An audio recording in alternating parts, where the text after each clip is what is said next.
Hey guys, AGOIT Abbott here, and with the Thunderbolts being in theaters, I just wanted to make another video getting the excuse to talk about it because I really enjoyed it. So today I'm going to be ranking all 8 members of the Thunderbolts. If you haven't seen the Thunderbolts, this is going to contain some spoilers, so definitely be in mind, because there will definitely be some pretty heavy spoilers in terms of where these characters go within the movie, what happens to them, how they're utilized, stuff like that. So, yeah, if you haven't seen the film, definitely go check it out and come back and see the ranking, where everybody ranks. And without further ado, let's get into it. Coming in at last place is Taskmaster, and I think we all know why. Alright, she's axed off within, 2 minutes of screen time. She comes in, does what she needs to do, serves as the person that gets axed off and kind of gives us our stakes for the movie. It's like, oh, anybody can die, even though they were all confirmed to be in Avengers Doomsday, except for Taskmaster. So, yeah, bit of a misstep on Marvel's part to be like, oh, we're gonna really get them with Taskmaster's death. And it's like, no, everyone's already figured it out, because she's not in any of the marketing, hardly in any of the trailers. So everyone thought pretty much that Taskmaster was going to die. I kind of feel bad for the actress because they brought her back just to kill her off within 2 minutes. But hey, look, no one liked this version of Taskmaster. It was for the best. It was funny the way she died, and she doesn't add anything else to the movie, so that's why she is in last place. At number 7 is Valentina. So I think everybody really gets what Valentina is about. She is kind of the anti-Nick Fury. She is conniving, she is kind of charming in a way, very sly, and she is willing to do whatever it takes to get ahead in the game. And in this movie, obviously, she is serving as kind of a threat to our Thunderbolts, even though, physically, they could definitely take her. In terms of her grand plan and what she has planned for the Thunderbolts, especially in the end, making them the new Avengers, very sneaky move on her part. They do add some backstory to her character in this movie that we haven't gotten before. But in this movie, we get some backstory for her. And yeah, it's sad, I guess, but at the same time, fuck this girl. I don't like her. But she does a lot more than Taskmaster. She adds a lot more than Taskmaster. And I like her dynamic with the other characters. So that's why she ranks here on the list. Coming in at number 6 is Ghost. This is Hannah John Kamen's character from Ant-Man and the Wasp. She came back. Man, it's been a while since we last saw Ghost. I would have loved it for Lawrence Fishburne's character, Bill Foster, to be in here as well, but he unfortunately was not. But Ghost is clearly the one outside of Taskmaster that is given the least to do. And the reason why I still have her ranked above Valentina is just because I really like her powers. I think she's cool. I like she has a couple good quips in here and there. Some butting heads with John Walker, giving him shit. Everyone gives John Walker shit in this movie. But I really do enjoy her gung-ho-ness in the end of the film, the third act, when Yelena gets taken by the Void, and she's instantly like, we gotta go after her, I'm going in. And everyone else is like, oh, I don't know, she might be dead, what if that means we're dead? And she's like, I don't care, I'm going in after her. I was like, I love that. But I definitely could have used some more development for her. I would have loved to see her trauma box that she had to go through in the Void, but unfortunately we didn't get that, so she ranks here on the list. Next up at number 5 is Red Guardian. I really love David Harbour in anything he's in, honestly, and when he's Red Guardian, he is hilarious. He is loud, he is boisterous, but in this movie you get to see a different side to him, where we got a taste of him in Black Widow, where he was being remorseful and kind of sad that he didn't spend those years with his pretend family a little bit more appreciative of them, because he kind of tells them they were like a burden to him in that movie. But here, he really is trying to comfort Yelena, console her, because she's like, I lost my sister and you weren't there. And he was like, I didn't know how to be there for you. I didn't know if you wanted me there.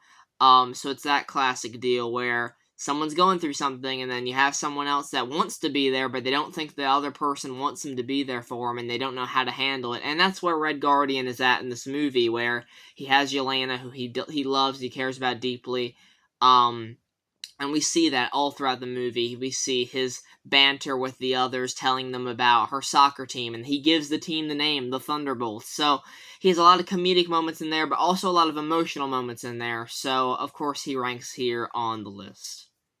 Number 4, this might surprise a few people, Bucky Barnes. Now, when I'm ranking these characters, I'm talking about specifically what they have done in Thunderbolts. I'm not talking about outside of this movie, because Bucky would be number 1, because we've spent 14 years with the guy. All the way since Captain America, the first Avenger, to now, we have spent with this man, and I just love everything Sebastian Stan brings to this character, watching his trauma over the years.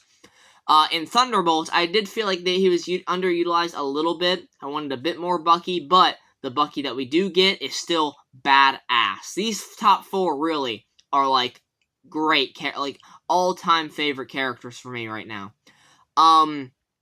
With Bucky, he rides in all Terminator style, saves the Thunderbolts, then kidnaps them, and then he learns about the threat that they're facing with Bob, and he's like, alright, I guess I gotta team up with you guys, and he gives them the whole speech, like, look, I've been where you are, and if you keep letting this trauma and everything that you've done consume you, then you're never gonna get through it, so you gotta try and do something better to make up for what you've done in the past. So I really appreciated that he is kind of a de facto leader, almost, to the group, next to Yelena, of course. I love his moments with Red Guardian. That was a real fun dynamic. I also really like the fact that, you can see that history between Bucky and John Walker. Of course, they shared plenty of screen time together in Falcon and Winter Soldier. And you have that in here where Bucky's like, look, I know you lost your wife and kid. They left you and everything, but you gotta try and do something better than this. So I liked that. And, yeah, overall, I would have liked to see his trauma box as well as Red Guardians. Really, the trauma box thing is something I'm going to bring up later on, when I'm talking about it in the overall ranking for the month, because that was something that I really wanted to see more of, and unfortunately we didn't get. So that kind of dragged the movie down a little bit, and thus dragged Bucky down, but I still love it. So I love everything Bucky does here, just wanted a little bit more of him, so he ranks here on the list. Number 3 is our boy Bob Reynolds, aka Sentry, aka The Void. This guy is super ultra powerful. He is kooky at the beginning when we're meeting him as Bob. He's like, oh, hey, I'm Bob. And he's all awkward, and John's like, oh, God, can you just say anything else but Bob?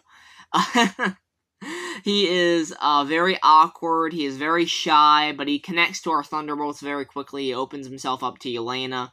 I really like the first bits where we're getting to know him and he's touching people and we go into their nightmares. He can go into people's worst memories. He can become Sentry and be this super powerhouse of a character, almost like a level of Superman, where he is able to completely demolish the Thunderbolts very easily, even though he is trying very hard not to hurt them too badly, because he does see them as his friends. But, like, he throws Red Guardian through a window, he bends John's shield, he smacks Yelena up and down. I mean, he is kicking ass. He takes off Bucky's arm and then hits him with it and then throws him. I mean, the dude is a badass. And then when he gets the kill switch initiated by Val's assistant, Mel, he becomes the Void, and you get even more craziness with his character, just wiping people off the face of the earth, turning them into shadows from Hiroshima. It is some dark stuff, and I really enjoy his character. His trajectory over the film was great. I like how they resolve things with the Void by hugging it out with Bob, showing him that they believe in him and that he can be a better person. And I'm looking forward to what they do with him in Avengers Doomsday. Will he finally break free of the Void and embrace the Sentry part of him and kick ass, or what? I'm really looking forward to all that. Coming in at number 2 is Yelena Belova. I really love Florence Pugh. She's become one of my favorite actresses working right now.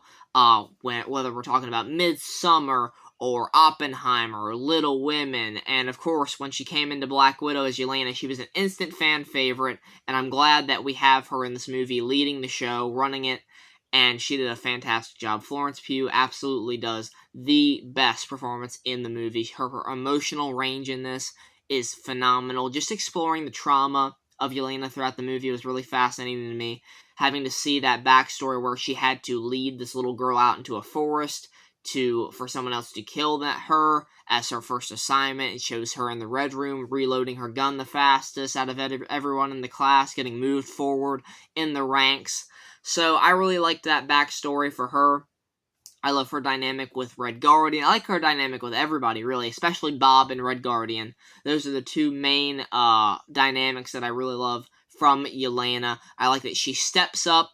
In the end, you know, Valentina names them the new Avengers, and you can kind of see in her face, like, oh, okay, this isn't exactly how I planned it. There's a bug that just flew in the camera.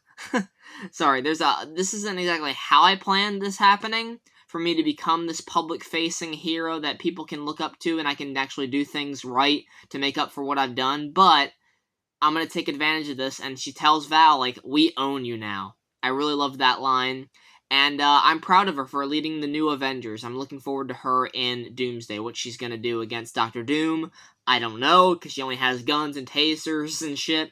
These guys they don't fly, they only punch and shoot, so I don't know what they're going to be able to do, but they do have Sentry. But yeah, love Yelena, so she comes in at number 2. But my number 1 favorite is my boy, John Walker, Wyatt Russell. I love this guy. I love him. I've only seen Wyatt Russell in a handful of things. I've seen him in the amazing Night Swim. And I've also seen him in Overlord. Overlord was a great one from him. And in this movie, he's catching strays. He is getting shit on the entire movie. Everyone's calling him Discount Captain America, Dollar Store Captain America. Bob laughs at him when he's like, you're Captain America. And he is a dick. John Walker is a douchebag. He really is. He is a dickhead. He's the asshole of the group, easily. But there's that complicated layer to him where he knows that. He knows that. He has an ego that he wants people to build him up as, like, I was Captain America. I had all these Medal of Honors. I shook the hand of a couple presidents. I did all this. I saved these people here. I did this. But deep down, he has so much regret for what he did, killing that flag smasher in front of everybody. Of course, they killed Lamar, so I'm sure he still has a part of him where he's like, I brought them to justice and everything by killing them because they killed my friend. But at the same time, he alienated himself from the public. He destroyed his reputation as not only Captain America, but as a military man, as a father, and as a husband to his wife and kid who leave him. And I felt for the guy, I really do. I love John Walker. I find him to be a very compelling character. And Wyatt Russell was great. There's plenty of hilarious moments with him. His shield gets bent, and he's like, oh, he bent my shield in the shape of a taco. He's bragging all the time, and everyone else is like, dude, like, alright, stop measuring your dick, alright? So John Walker is hands down my favorite character of the Thunderbolts. So, let me know what you guys think of Thunderbolts. Let me know your ranking of the members down in the comments below. I want to hear some John Walker love, hopefully. Maybe some people share my same opinion. I know Sean Chandler talks about, he did a video on this. That's where I got the idea to do this video from. He has John Walker at number 1 as well. So, yeah, guys, that's going to be it for my ranking here. Hope you guys enjoyed, and I will see you all in the next one. Take care, and goodbye.